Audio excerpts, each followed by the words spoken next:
सच्चिदानंद सदगुरु साईनाथ महाराज की जय। ओम साई राम। मित्रों, आज का ब्लॉग आप सभी हमारे साई परिवार के लिए विशेष लाभकारी और कल्याणकारी है, क्योंकि आज के ब्लॉग में हम अपने साई परिवार के लिए बहुत ही विशेष उपाय लेकर के आए हैं जो आपके कार्य बनते बनते बिगड़ रहे हैं। तो किस प्रकार का आपको संकेत मिलता है साईं के माध्यम से आपकी पूजा में, या अगर आप कोई कार्य कर रहे हैं, कार्य तो बहुत अच्छा चल रहा है लेकिन उसका सफल परिणित नहीं हो पाता, जो उसका लास्ट एंड होता है वह असफल होता है।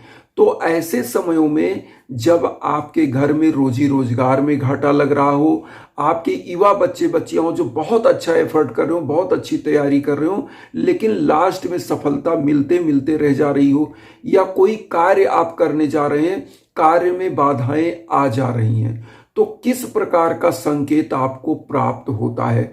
आज हम इसी प्रकार के दो संकेतों के बारे में बताएंगे। एक तो आपकी पूजा में कैसा संकेत मिलता है, और दूसरा आपके स्वप्न में कैसा संकेत बाबा देते हैं।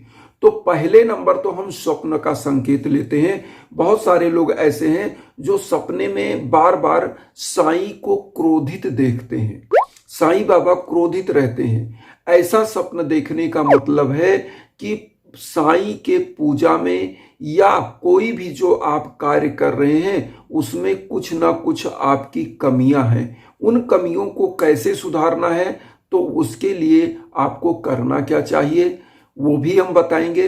फिर दूसरा स्वप्न किस प्रकार का बार बार आता है कि बार बार कुछ आपके साथ गलत होना। जैसे मान लीजिए आप कोई भी कार्य करने जा रहे, सपने में आप देख रहे हैं और उसमें आपको असफलताएं बार बार मिल रही हैं। इसका मतलब है कि जो कार्य आप कर रहे हैं वह कार्य आपके द्वारा जो किया जा रहा है वह कहीं ना कहीं गलत है, या तो आपने कोई ना कोई ऐसा मान किया होगा बाबा का कि हम प्रभु ये चीज करेंगे, ऐसे करेंगे, तभी आपको ऐसे सपने आते हैं। ऐसे सपने आ रहे हैं तो क्या करना है वो भी हम बताएंगे।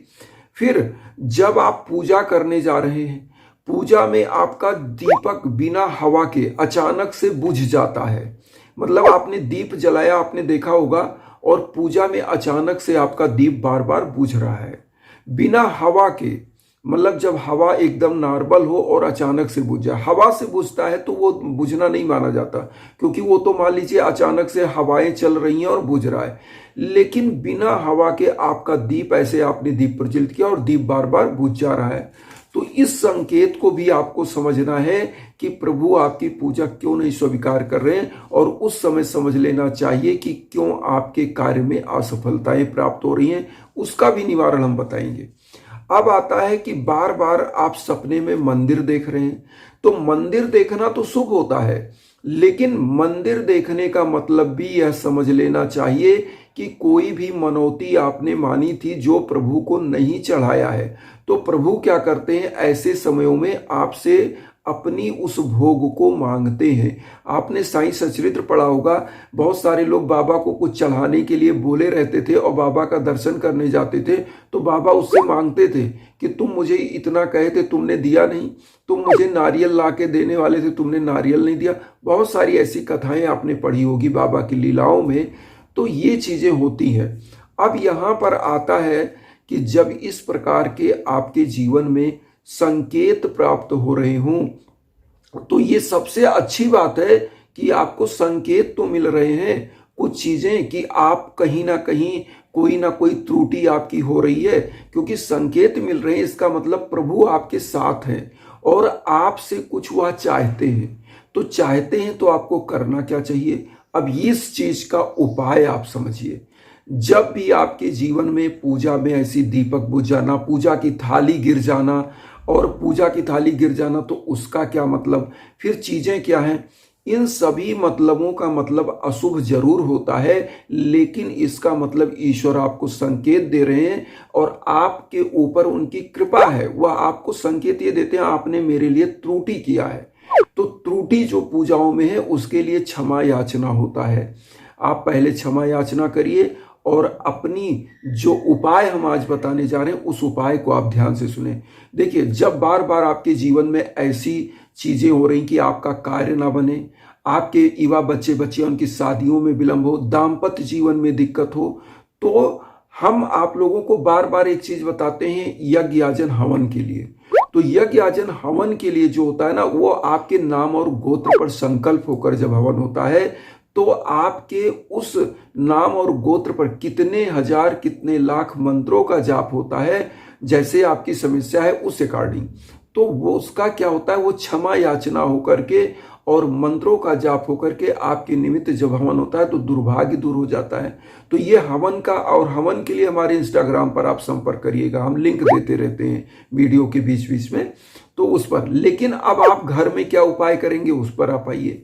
देखिए, घर में जब आपके ऐसी अशुभ चीजें हो रही हैं, सपने में अशुभ चीजें आ रही हैं, या आपके घर परिवार में नकारात्मक ऊर्जाएं बार बार चल रही, लोग बीमार हो रहे हैं, कार्य नहीं बन रहा है, चीजें मतलब कोई भी कार्य आपका सफल नहीं होता, ऐसे समयों में आपको करना क्या चाहिए? बाबा की डेली की पूजा में 1 लोटा जल लीजिए, पीला पुष्प लीजिए, या कोई भी पुष्प जो आपको अवेलेबल हो तो वह पुष्प लीजिए, 1 घी का दीप प्रज्वलित करिए, 1 धूप बत्ती प्रज्वलित करिए, और आप साईं सच्चरित्र का 1 पाठ डेली करें। साईं सच्चरित्र का, मैं ये नहीं कहता, सप्ताह पारायण अलग चीज होती है। सप्ताह पारायण क्या होता है, 1 वीक में आपको साईं सच्चरित्र एंड करना है। लेकिन ये जो हम बता रहे हैं 51-52 चैप्टर जो साईं सच्चरित्र का है, तो उसमें आप क्या करें, 1 चैप्टर डेली पढ़ें। क्या करें, थोड़ा सा पुष्प अर्पित करें, 1 लोटा जल रख लें, और बाबा को भोग लगाने के लिए अगर पीला लड्डू आप चढ़ा दें, जब तक साईं सच्चरित्र का 1 पाठ करें, तो डेली 1 पीला लड्डू भी भोग लगा दें तो भी बाबा प्रसन्न होते हैं। क्योंकि पीला चीज, बाबा गुरु है तो गुरु का जो चीज होता है वह पीला। तो बाबा की मूर्ति को पीले आसन पर स्थापित करिए, पीला पुष्प अर्पित कर दीजिए, धूप बत्ती और घी का दीप प्रज्वलित करिए, साईं सच्चरित्र का 1 पाठ करिए, और जो भोग लगाइए इसको पूरे घर में वितरित करिए। लोटे का जल पूरे घर में छिड़किए, घी का दीप दिखा दीजिए।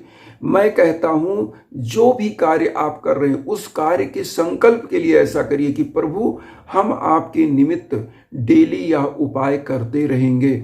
और एक चीज बता दें, जब साईं सच्चरित्र एंड भी हो जाए 1-1 चैप्टर पढ़ते पढ़ते, तो आपको क्या करना चाहिए? साईं चालीसा, साईं बावनी, 11 वचन, साईं आरती, ये परमानेंट की पूजा में तो होना चाहिए। लेकिन गरीबों के लिए खिचड़ी का दान, फल का दान समय समय पर कराते रहना चाहिए। साईं बाबा ने अपना जीवन, पूरा का पूरा जीवन लोक कल्याण के लिए समर्पित किया था, आप सब जानते होंगे। और लोक कल्याण के लिए इसका मतलब कि जो भी वह कमा कर लाते थे, जो भी वह भिक्षा मांग के लाते थे, 4 से 5 घर बाबा भिक्षा मांगते थे और सभी चीजें लोगों को बांट देते थे। तो बाबा का जो मैसेज है कि आपके कमाई का दशांश दान होना चाहिए, तो दान करने से आपके कार्य में सफलताएं आपको प्राप्त होती है। और जब आप गुरुवार को पीला खिचड़ी वितरित करते हैं ना, खिचड़ी पीली होती है, उसमें सब मसाले और हल्दी पड़ती है, तो क्या होता है, गुरु ग्रह उन्नत होता है। और गुरु ग्रह क्या है, ज्ञान का प्रतीक। आपके ज्ञान चक्षु खुल जाते हैं, आपसे जो बार बार गलतियां हो रही हैं वो गलतियां नहीं होती हैं। तो आप खिचड़ी का दान करिए, पीला फल बांटिए, वस्त्र का दान करिए। वस्त्र का दान करने से आपके शारीरिक कष्ट दूर होते हैं, ये चीजें करिए। तो जो हमने 4-5 चीजें आपको बताया कि इसमें अगर ऐसी 4-5 चीजें, वैसे तो बहुत सारी चीजों के आपको संकेत मिलते हैं, लेकिन हम केवल आज 5 चीजों के बारे में बताएं। जैसे सपने में बार बार साईं का जो है क्रोधित देखना, सपने में आपके साथ कुछ गलत होना, पूजा में दीपक बुझना, पूजा का थाली गिर जाना, या बार बार सपने में मंदिर देखना। तो हमने इसलिए आज केवल 5 चीजें आपको बताई, लेकिन इस प्रकार से बहुत चीजें आपको बाबा संकेत देते हैं। ऐसे समयों में आपको पूजा पाठ बढ़ा देना चाहिए, कोई भी कार्य करिए। देखिए, कलयुग का है नाम अधारा, सुमिर सुमिर नर उतरई पारा। कलयुग में नाम जाप स्मरण कर लेना ही आपके समस्त कार्य बनने लगते हैं। कलयुग को यह आशीर्वाद है कि अगर व्यक्ति नैनो सेकंड बाबा के या किसी भी प्रभु का ध्यान कर ले, तो उसको वह ऊर्जा प्राप्त हो जाती है जो सतयुग और त्रेता युग में लोग हजारों वर्ष तपस्या करते थे, बर्फ में शरीर ढक जाता था, उनके ऊपर कीड़े मकोड़े जम जाते थे, इतना तप करते थे, तब जाकर उनको प्रभु का जो है दर्शन होता था। लेकिन कलयुग में केवल नैनो सेकंड, लेकिन आदमी के पास उतना भी ध्यान लगाने का, कंसंट्रेट होने का धैर्य नहीं है। इसीलिए हम कहते हैं कोई भी बाबा की पूजा करिए श्रद्धा और सबूरी। बाबा का जो मूल मंत्र है श्रद्धा सबूरी। और जब जीवन में आपके ऐसी कोई बाधाएं आए तो यज्ञ याजन हवन, हम बार बार आप लोगों से यह सतर्क करते हैं कि कहीं भटकने की जरूरत नहीं है। आप हमारे इंस्टाग्राम पर आइए, यज्ञ याजन जो हमारे पौराणिक मान्यता प्राप्त है, जो वेदों में वर्णित है, यजुर्वेद में यज्ञ के बारे में वर्णित है। हमारे पुरातन समय के ऋषि मुनि यज्ञ याजन हवन कराते थे, तब वो कोई कार्य करते थे तो उनको उसमें क्या होता था, लाभ होता था, सफलताएं मिलती थी, यश कीर्ति वैभव धन लक्ष्मी सब मिलता था। तो आज क्या है कि हमारा जो समाज है वो धीरे धीरे पूजा पाठ से विरक्त हो रहा है। इसीलिए क्या हो रहा है, भौतिकतावादी युग में लोग कष्ट झेल रहे हैं। एक समय था लोगों के पास सुविधाएं नहीं थी, लोग वंचित थे, मिट्टी के घरों में रहते थे, लेकिन कितना सुखमय जीवन था। आज लोग टाइल मार्बल सब कुछ, एसी सब कुछ लगाए हैं, लेकिन रोग दोष कलेश विकार से पीड़ित हैं। क्यों? क्योंकि उनके अंदर आस्था खत्म हो गई है। उसी आस्था को जागृत करना चाहिए और अपने प्रभु का ध्यान लगाना चाहिए। फिर हम लोगों एक प्रकार से वह सुख, वह समृद्धि आपको प्राप्त होगी जो आप चाहते हैं। तो इसी भावना के साथ एक चीज कहेंगे, कहीं भटकने की जरूरत नहीं है। यज्ञ याजन के लिए हमारे इंस्टाग्राम पर आइए और उन साईं भक्तों तक वीडियो को जरूर शेयर करिए जो किन्हीं कारणों से कष्ट में, दुख में। इसी भावना के साथ ओम साईं राम।